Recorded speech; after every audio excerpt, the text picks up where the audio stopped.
उनका सम करना है, इन्हें प्लस करना है हमें। जो हमें प्लस करने के लिए मैं आपको 2 तरीके बताऊंगी, जो आपको इजी लगे आप उस तरीके से सॉल्व करना।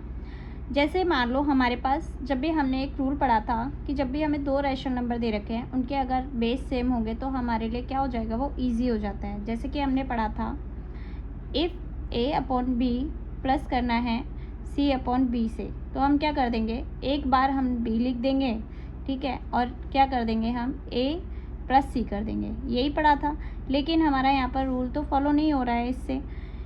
क्यों? क्योंकि यहाँ पर हमारे डिनोमिनेटर सेम ही नहीं है, तो हम कैसे करेंगे, तो हम क्या करें, पहले इनके डिनोमिनेटर को सेम कर दें, ठीक है। अब डिनोमिनेटर सेम कैसे होगा, ये मैंने आपको सिर्फ यहाँ पर बताया है कि ऐसा अगर होता तो हम ऐसे कर देते, लेकिन हमारा जो है रूल सेट नहीं हो रहा है यहाँ पर, तो हम क्या करेंगे, डिनोमिनेटर को सेम करेंगे। डिनोमिनेटर सेम करने के लिए हम एक चीज़ कर सकते हैं, यहाँ पर इसको चेंज कर दें। इसको चेंज कैसे करेंगे, अगर हम 5 को 10 बना दें, 5 को 10 कैसे बनाएंगे, 2 से मल्टीप्लाई करा सकते हैं। तो 5 को अगर 2 से मल्टीप्लाई करा दें तो क्या हो जाएगा, ये 10 हो जाएगा। अब यहाँ पर अगर 2 से मल्टीप्लाई करा दें तो यहाँ पर भी कराना पड़ेगा 2 से मल्टीप्लाई, ठीक है। तो बस वही कर दो। अब इन दोनों को मल्टीप्लाई कराया तो क्या आया, 4, 2 2 ज़ा 4 एंड 5 2 ज़ा 10, ठीक है। एंड यहाँ पर तो पहले से ही 10 है तो 3/10 लिख दो यहाँ पर। अब क्या कर दो, इनको प्लस। अब ये हमारा जो रूल है वो इससे सेट, ये जो रूल है इस पर सेट बैठ रहा है, क्योंकि इसके क्या है, डिनोमिनेटर सेम हो गए हैं।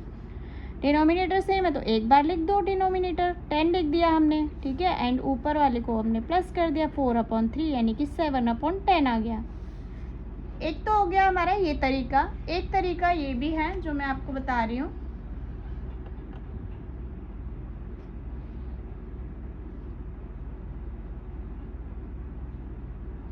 जैसे मान लो कि हमें दे रखा है 2/5 प्लस करना है 3/10 से, ठीक है। तो हम क्या करें, मैं 2 तरीके बता रही हूँ, पहला तरीका मैंने बता दिया है, दूसरा तरीका ये है।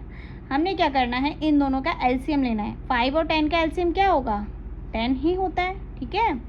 तो 5 के टेबल में अब देखो 10 एलसीएम लेने के बाद क्या करना है, 5 के टेबल में 10 कब आता है, 2 पर आता है। 5 2 ज़ा 10 होता है। अब उस 2 को ऊपर वाले डिजिट से मल्टीप्लाई करा दो, तो 5 2 ज़ा 10, उस 2 को ऊपर वाले से मल्टीप्लाई करा दो, 4 आ गया।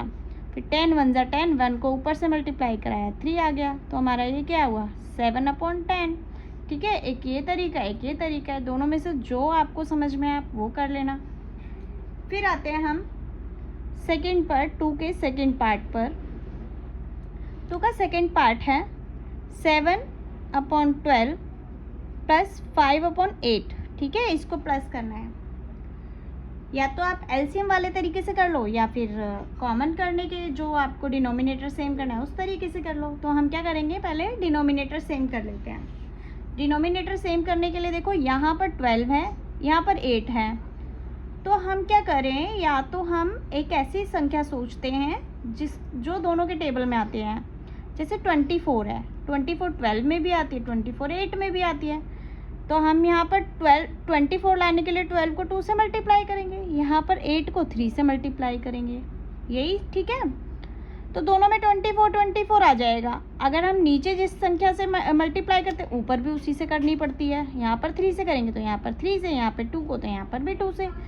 तो अब कर दो मल्टीप्लाई करने के बाद, 7 2 ज़ा 14 एंड 12 2 ज़ा 24, प्लस करना है 5 3 ज़ा 15 एंड 8 3 ज़ा 24, हो गए ना डिनोमिनेटर सेम। अब अपना रूल फॉलो कर दो। अब बस नीचे लिख दो एक बार 24, ठीक है, एंड ऊपर लिख दो 14 प्लस 15 कितने होते हैं, 29। तो ये हो गया हमारा प्लस, ठीक है। और एलसीएम करके भी कर सकते हैं। मुझे लगता है ये इजी तरीका ज़्यादा है, तो आप ये वाला फॉलो कर लेना। नेक्स्ट करते हैं 2 का थर्ड पार्ट। 2 के थर्ड पार्ट में यहाँ देखेंगे डिनोमिनेटर भी दोनों डिफरेंट हैं, तो हम क्या करेंगे, दोनों के बेस सेम करने के लिए हम क्या करेंगे, 7 को 14 बनाना इजी है, तो हम क्या करेंगे, 7 को 2 से मल्टीप्लाई करा देंगे। अगर नीचे डिनोमिनेटर 2 से मल्टीप्लाई करें तो हमें न्यूमरेटर भी 2 से मल्टीप्लाई कराना पड़ेगा, ठीक है। तो बस कर दो यहाँ पर -4 2 ज़ा 8, 7 2 ज़ा 14, प्लस करना है 3/14, ठीक है।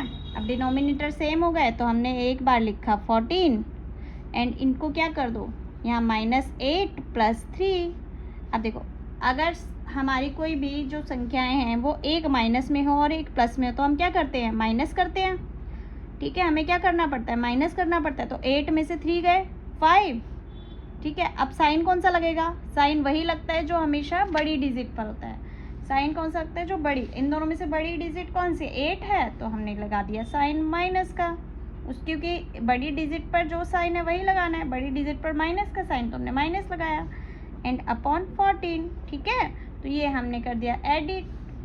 ठीक है, इनको क्या कर दिया, प्लस कर दिया। अब आते हैं हम क्वेश्चन नंबर 3 का फर्स्ट पार्ट। क्वेश्चन